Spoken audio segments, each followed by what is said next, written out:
So this is inside of the smaller temple complex.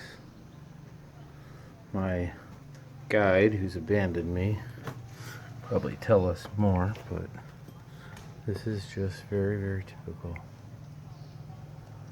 of these smaller places.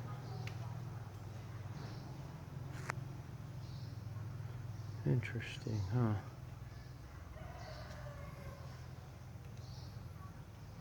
Kind of out front where they drop people off.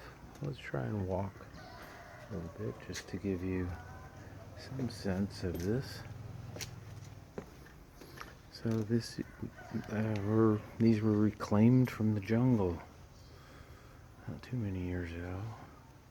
There's a whole series. So you think of Cambodia Wat, and that's just one. This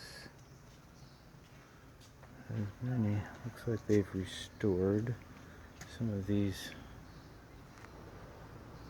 carvings.